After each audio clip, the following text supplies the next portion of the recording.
Okay, so I haven't... Okay. This is a nightmare I may not be ready to live through. I started getting crushes on boys. Real embarrassed about this. My mouth gets the best of me pretty much all the time. Okay, I'm just like, how do... Okay. All right. What the fuck correlation does the size of your muscles have to do with your ability to go hard in the gym?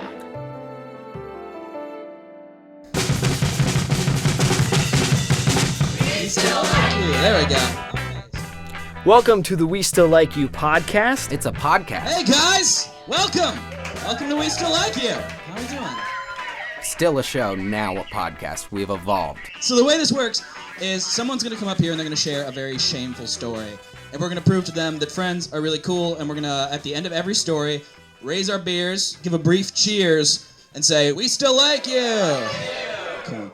So like if I were to tell you that I called my very first girlfriend my ninja princess when I was in 6th grade, you would be obligated by law to say, we still like you. Today's episode, we are titling We Still Like Dudes. We still like dudes. Yeah, this is just an episode full of just what guys do when they get together, which is almost never a smart thing. Yeah, definitely. And we're going to start off with one of the dumbest people I've ever met. We have not introduced ourselves, by the way. Oh, that's true. This is a different episode. So we'll... And speaking of dumb dudes, I'm sitting across from one of the dumbest. His name is Tyler Snodgrass, and he plays banjo. Mm-hmm, that's true, I do. Brews his own beer with dumb puns for the names. Yeah. Hey, man, Bruce Springsteen is fantastic. I don't care what anybody says. I happen to be sitting right across from a real idiot. Real village idiot. He has no discernible traits. I'm not going to mention any of them. Well, for the listeners at home, I don't have a nose, eyes, or mouth. And his name is J. Michael Osborne. Hey! Yeah. And if we're going to hop right into it, we got another real big dumb guy. I mean, maybe the dumbest guy that's ever been. Maybe the dumbest. Mm-hmm. I've met a lot of them, and this guy's a real big, dumb, baby-looking motherfucker. That's right. He's got these dumb, drunk matzo ball hands.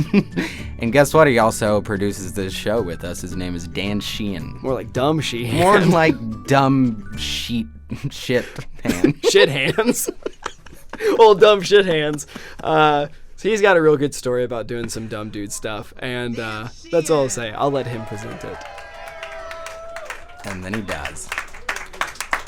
Hey guys, thank you for coming. Okay. Where to begin? So in college, I was a fraternity boy. I reek of it. I was a fun, flirty fraternity guy. You guys know how it is. No, I joined the fraternity. I joined Zeta Beta Tau. Talk to me after the show. I'll teach you the handshake. You can party forever. I joined Zeta Beta Tau ZBT, the Jewish fraternity. Fun fact about me, no Judaism up in this at all. I joined because they weren't a hazing frat, and I was like, cool, I have a distaste for power. I'll join this. I don't have a distaste for power. I'm just a coward. I didn't want to get hazed at all. I wanted all the fun of being in a fraternity without anyone, throwing stuff at my butt, which I assume is what I'm going to throw a tomato at your butt, or whatever it is they do in fraternities. So I joined this fraternity, and it turned out to be like the island of misfit toys of fraternities, which I should have seen coming, because the house that they had us all living in, the house that I moved out of a perfectly good dorm for, had, before we lived there, been a drug rehab clinic. And before it was a drug rehab clinic was someone saying, hey, we gotta take this place and slow it down a notch, because before that, it was a mental asylum.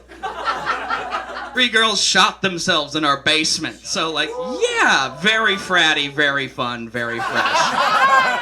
Lots of pop collars everywhere. It was great. So I lived in this place for a year and a half, and I want to say up front, these are a lot of little stories about the things I did to fill my time while I was there, and I am ashamed of every last bit of it. The first one's a quick one. When I had very first moved into this house, there was this girl that I had a huge crush on, and we called her Darch, because that was her last name. And it's just one of those last names. You're like, yeah, this is your name forever. It's Darch now. And so we called her Darch, and me and Darch started hanging out, and things were going pretty well. And then she and I were talking, and I asked her out on a date. I was like, cool, this is gonna be great. We're gonna go out, we're gonna have fun, we're gonna have dinner. And I find out from a friend, he says, buddy, she was just asking you out because she wants to make Mark, a guy who lived upstairs from me, jealous, right? That's usually the part where there's like a big oh my God. I'll settle for an aw. So I find this out, and at this point, I'm a little background on me, very easily convinced to do anything by any person. And so my friends say, hey man, you should do a prank date. I'm like, that sounds ideal. Let's do a prank date with this person based off a piece of information I got from essentially a stranger. So I put on this shirt I'd gotten for Christmas when I was 16 that has a guitar on it and a little battery pack that goes down to the side of my jeans that when I touch it goes biddle-a-bow. Put a polo over it because I'm fresh. Put a polo over my guitar t-shirt, and then I tell her, I say, hey, if you don't mind some last-minute restaurant changes, my friend Charles works at this pizza place nearby, and I would love if we could go check this out, because he thinks he can get us a table. Snodgrass has heard this story before. So I pull into the Chuck E. Cheese, Columbia, Missouri parking lot. I pull into the Chuck E. Cheese, Columbia, Missouri parking lot at about 8 p.m. and boy howdy is it only kids there. It is just young children and a lot of bewildered parents and me just sitting there like, this joke is not going well. And the date went terribly. A bunch of my friends showed up in funny hats they bought just for the occasion, not part of my plan. And then 3 months later, she and my best friend started dating after I had met him, and I had to pretend. Her and I just like kind of locked eyes like, that never happened. And to this day, my roommate Lucas has no idea. I was hoping he would come tonight and I would confess, but he's not supportive. My final tale. I was unkind to a neighbor who just wanted to party. Like I said, this place was at one point a drug rehab clinic, and a lot of their clients were unfortunately like poorer or more homeless folks. So every now and then you'd be drinking or smoking a cigarette on the front porch late at night, and someone would just kind of saunter up and have a completely different idea about the purpose of this building. They'd be like, can you help me? I'd be like, oh, trust me, what lies beyond this point is the opposite of what you need to get on the right track. And so this older guy kind of saunters up, and he is like really out of it, and he's got a paper bag in one of his hands, he says to me, and I'm alone on the porch at this point. It's like 3 a.m. He says, hey man, you want some glass? I'm like, you know what, I really don't think I do. I'm gonna take a hard pass on the glass. I took dare, I know what's going on. I know the glass cannot be good for me.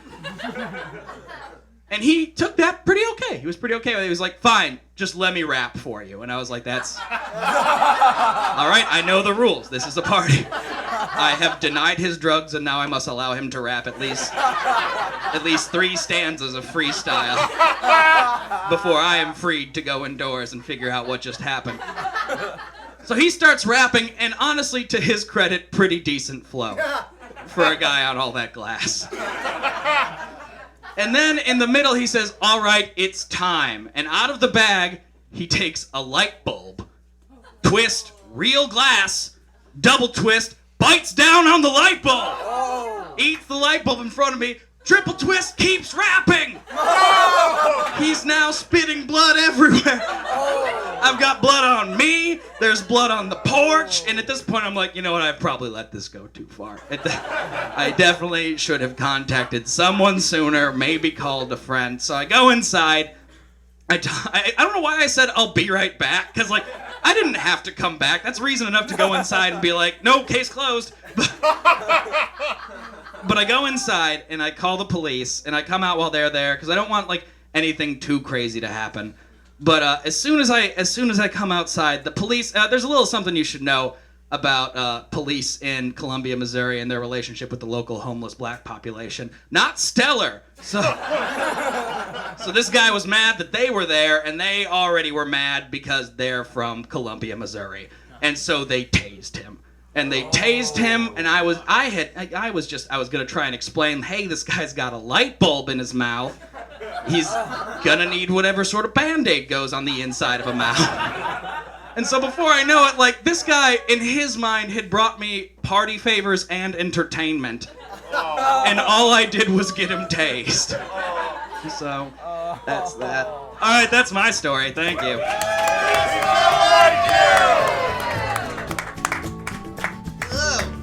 Dan Sheehan, everybody.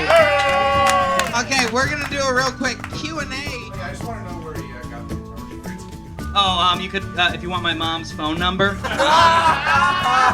bought it at thinkgeek.com in 2008. Tight. Who else? Cogswell? Where was that starch from? Her mom was the mayor of a town. And How would that be, Dan? Blooming, one of the suburbs. Barrington, that's the one. You can't buy liquor past 11 because of her mom. Oh, cool. Okay, wonderful.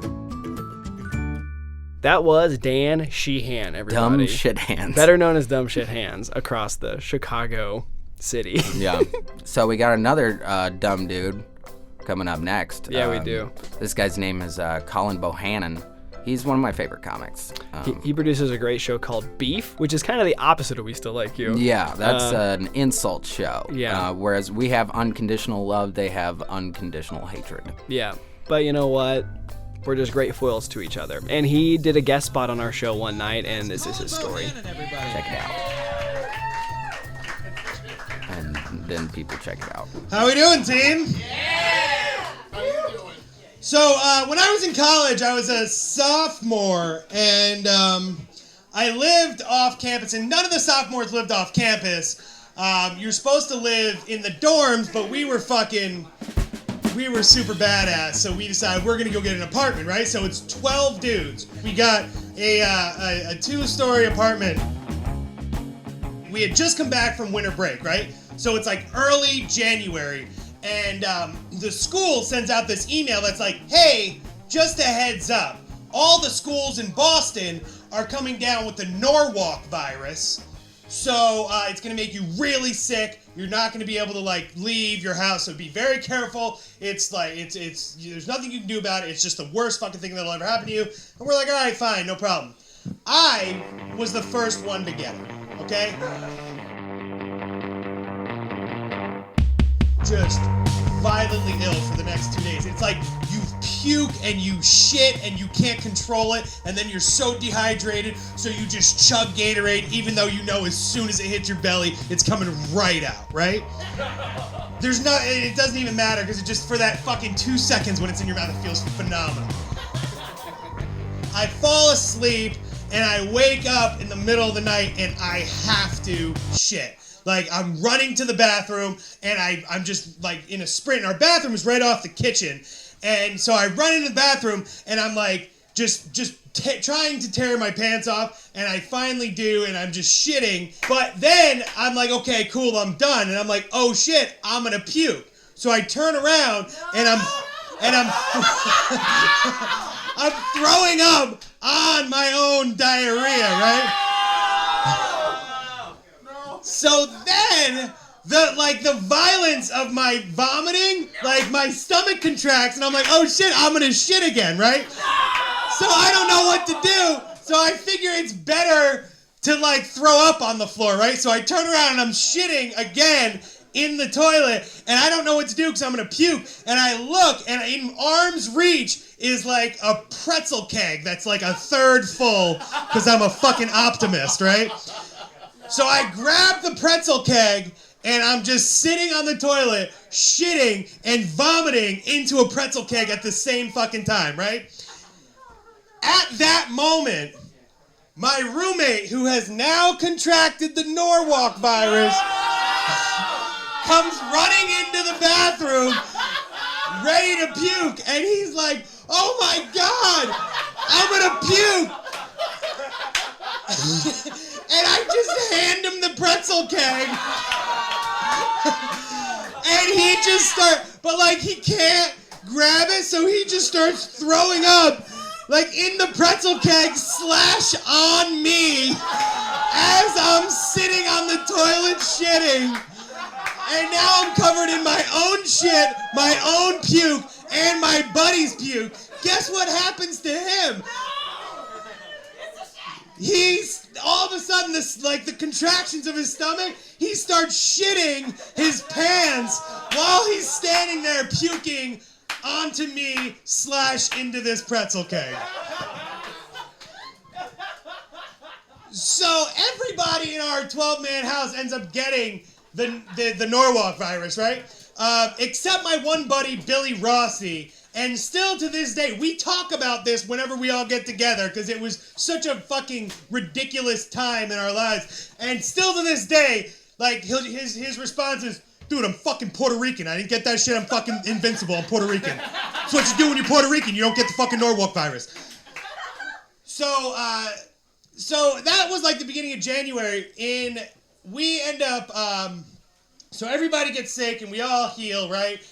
After we were all sick, we Lysoled the whole place and fucking left the windows open in the middle of January just to make sure everything was out of there, right?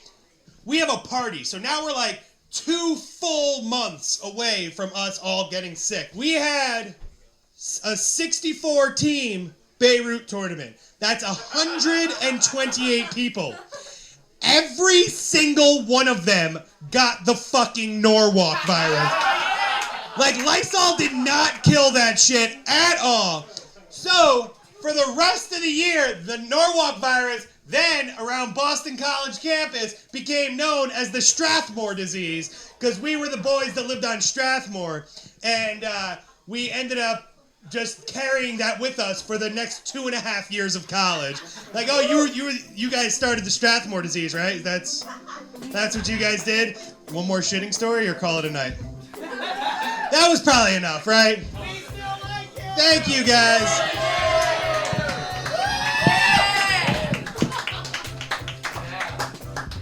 You guys give it up for Kolin. Anyone have any questions? Are you still friends with the guy that threw up on you? Yeah, dude. Heavy D, man. It's my boy. Heavy D for life. Any other questions?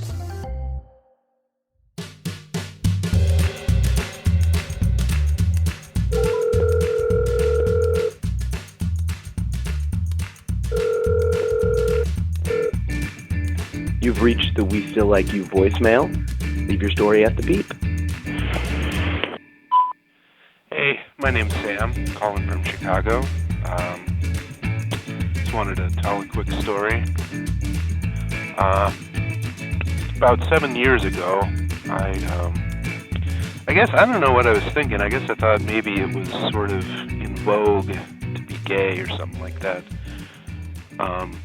Because I thought, well, what the hell, maybe I'll try going out with a gay guy. Basically, I am pretty much 90% sure that I'm straight at this point in my life, but maybe I was in denial or something. So I had a couple friends. This one guy lived in an apartment building with this guy who happened to be gay. He was about my age. We invited this guy over to the apartment one day, and this guy was just so fucking obnoxious, like from the get-go. He was talking about how he wanted a sugar daddy just to give him money, and he didn't want to commit or anything like that to a relationship, but I was still convinced that I was going to give this a try, so I kept trying to talk to him, and it was weird. All of a sudden, it kind of became like I was trying to talk to a girl, and that whole similar process of courting, as it were, but it didn't make any sense. It's a surreal experience. I didn't really start thinking about it again until I decided to leave this voicemail. We hung out. He was driving us all completely nuts.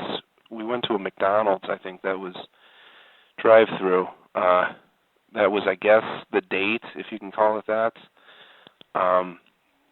He just kept going on, and I don't know. It basically just fizzled out. The night ended up with us hanging out on this dude's deck outside, and I finally just left. And I went and hung out with another friend, and just said, fuck it. And Then I got a voicemail from the guy later, which was incredibly weird. I don't remember what he said, but he wanted to know why I left, or I think that's what it was. To this day, I have no idea if he knew that it was like a date or if I was trying to go out with him or sleep with him or what, but after that I pretty much decided that I was straight, sort of, beyond a doubt. But, well, that is my weird little story. Hope you guys like it. Take care.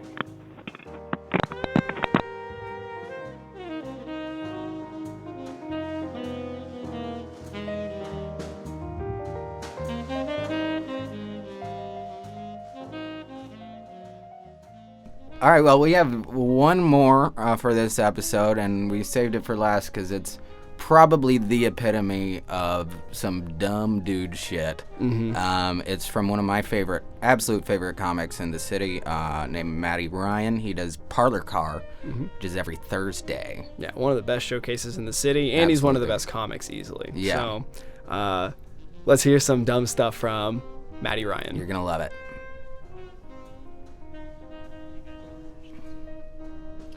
All right, so this story is this is going back 11 years. This happened 11 years ago. It was when I was 18, and I thought I ruined my penis for the rest of my whole life.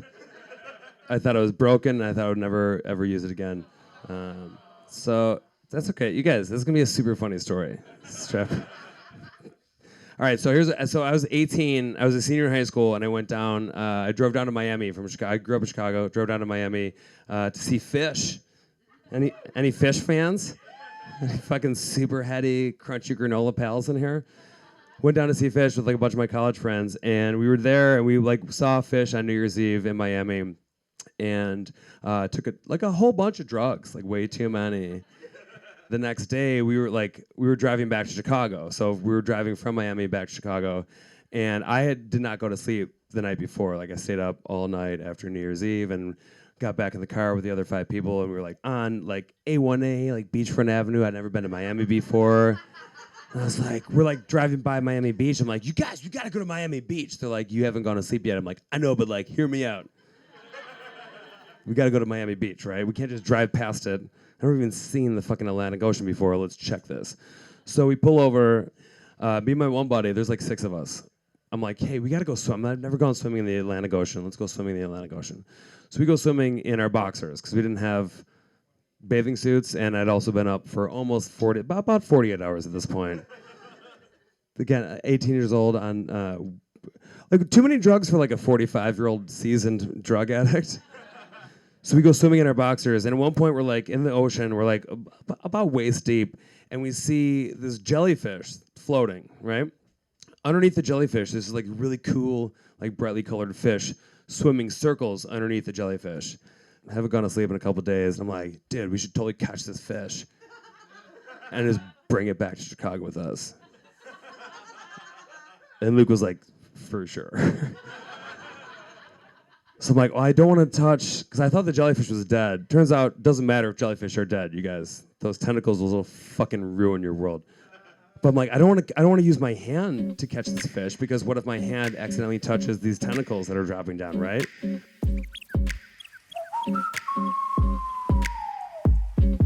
I make a little bowl at the end of my boxers to scoop this fish, and as I do this, and I lift my thigh up to scoop this fish, this gentle New Year's Day wave, just comes by and just ever so gently brings the jellyfish into the open fly of my boxers.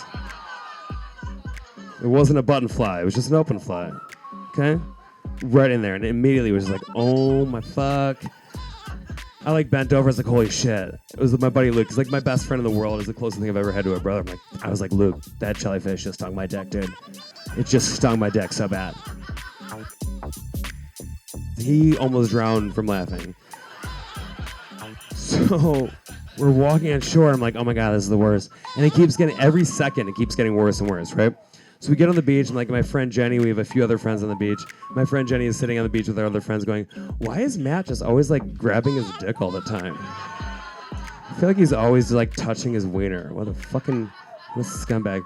So I get closer. It's like, it looks like there's something wrong on his face. I'm like, yeah, there's a lot wrong. So I get in there, and I'm like, you guys, this fucking jellyfish is like stung my dick. Jenny starts running circles in the sand and just falling over because she can't stop laughing. And to like literally like take care of her laughing, she just keeps running around in circles and falling on the ground like a cartoon. And I'm like trying to keep like a level head about this. I'm like, this is a funny situation. I'm in immense pain, but this is funny. Trying to keep a level head. It gets worse every second, right? Every second that goes by, it gets worse and worse and worse. To the point where, like, flash forward like 30 minutes after the initial sting, I thought it was like a bee sting. Like a sting. It's not. Whatever part of the tentacle touches you, that's where you're fucking stung.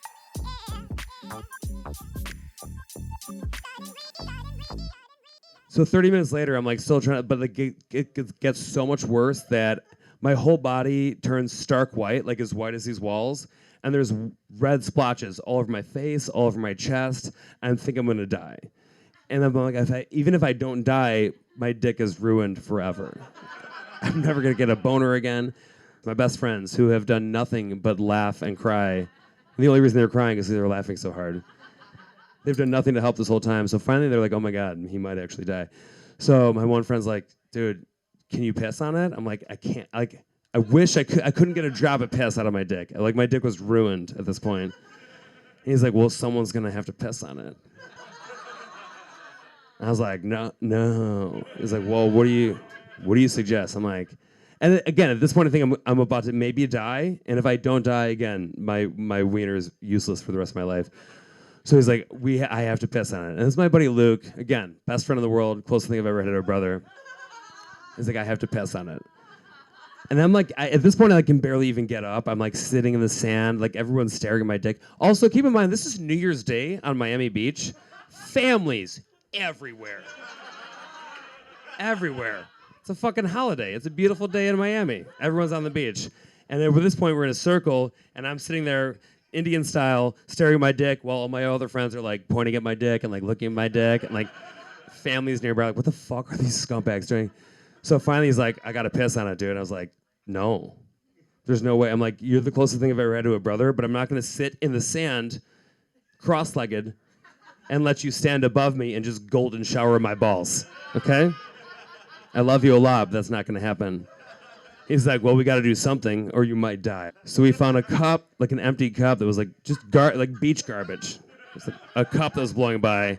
He's like, what if I just piss in this? And then you can be in the driver's seat of how much piss you administer on your dick. I was like, I don't see a better idea right now, so let's check that out. So it's not like he went to like somewhere and like pissed in a corner. He just like stood right next to us and just pissed in a cup. Again, families everywhere. Okay?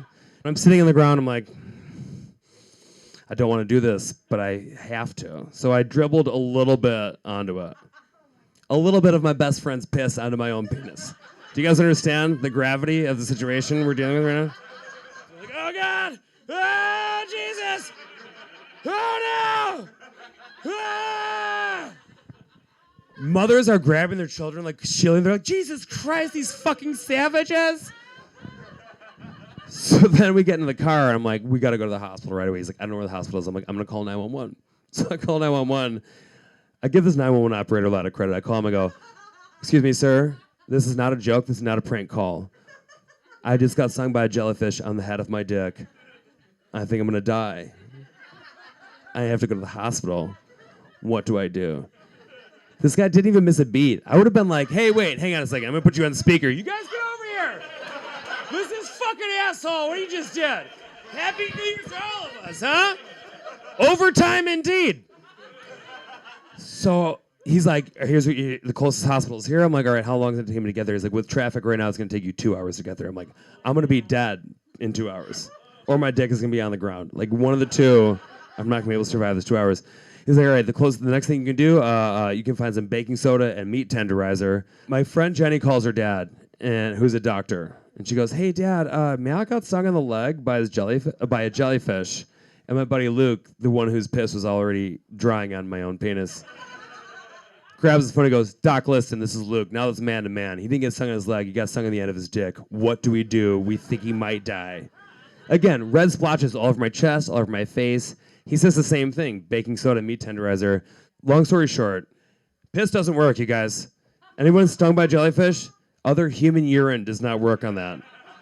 Baking soda and water, you make a paste, reapply it over and over again. I thought I would apply it once and took it off. You have to keep reapplying it. I sat in the front seat of this car for a day and a half on the way back to Chicago with my dick out, resting in a pool of baking soda and water. So we finally got to a hotel in Georgia. We stopped, and he's like, let's just stop for the night. I'm like, yeah, we've all had a long day here. Myself especially, okay? So we check into the hotel, and the first thing I do, because again, I'm like, all right, now I realize I'm going to live, but I'm still like, well, all right, I'm alive, but boners are out of the question, right? Like, those are gone forever. So I went to the bathroom. I told everyone, I was like, listen, you guys, I'm going to go rub one out real quick, just to see if the pipes work, all right? See if the plumbing is still happening, see if we can, and it worked, so thank Christ. So the next day, we woke up the next day, and that's when like the marks, it wasn't scars, but it was dark purple marks on the head of my dick from where the tentacles crossed my dick, right? So it looked like railroad tracks on the head of my penis. So like the next day, I'm like, holy shit. So we're driving back to Chicago, we stop at a gas station, me and Luke are walking inside, and I look at my dick, and I'm like, oh my God. I'm like, Luke, check this out. He goes, no, dude. I'm like, dude, you're going to want to see this. He's like, I'm not going to look at your fucking dick right now. I'm like, yeah, you are. No, you want to. He's like, I'm not going to look at it. And I'm like, finally go, hey, listen, you're going to regret it if you don't look at my dick right now. So he goes, fine. He looks over. He's like, holy fuck.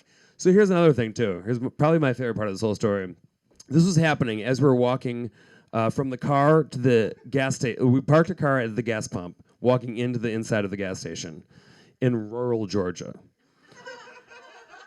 And when we finally got to the door, I looked over and I saw this guy gassing up his car, just staring at us with open mouth. So this guy, I don't know what this guy thought was happening, but he probably killed himself right afterwards.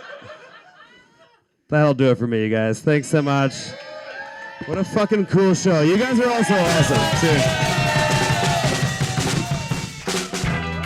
So that's been this episode, the We Still Like Dudes episode. Yeah, please subscribe to us on iTunes, and you can keep up to date on what's going on with all of our thematic podcast episodes every couple weeks. Maybe leave us a comment if you liked it. If you didn't, fuck off, bro. You don't have good taste. If you'd like to be on the show or have us come to your city, if you don't live in Chicago, you can email us at westilllikeyou@gmail.com. Yeah, hit us up. We'll come over. We'll have a party. So anyway, that's all we have for today. My name is Tyler Snodgrass. I'm J. Michael Osborne. And we'll like you soon. Okay, maybe. We Still Like You is produced by Danny Gallegos, Dan Sheehan, Tyler Snodgrass, and J. Michael Osborne, who is also our resident live artist. The podcast is produced by Jesse Patend, engineered by Jesse Patend and Sam Haas. Our theme song is Specific People by Jake Tobin. Big thanks to all the people who've housed our live shows at various undisclosed locations around Chicago, and to you, the listener, for being there. If you'd like to know more about where you can watch We Still Like You or submit to be on We Still Like You, please check out our website, which is westilllikeyou.com, and also you can find us on Facebook. We'll see you next month.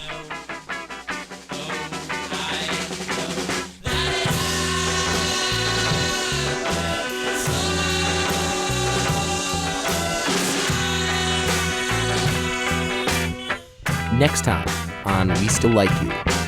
So I typed up this email, went through the sent folder, deleted it. So when my dad got out of the shower and found it, oh, actually didn't use the internet, that's fine. Problem being, he dialed back in, the CC finally kicked through, and he saw a terrible, terrible side of his daughter that he was not ready to see yet. Mainly the one that wants to give cyber blowjobs to boys in Houston. So what he did, what any father would do, he printed off 2 copies of it. All right, Dan. Fucking dumb shit hands over here. Dumb. That's a great nickname. It's gonna stick.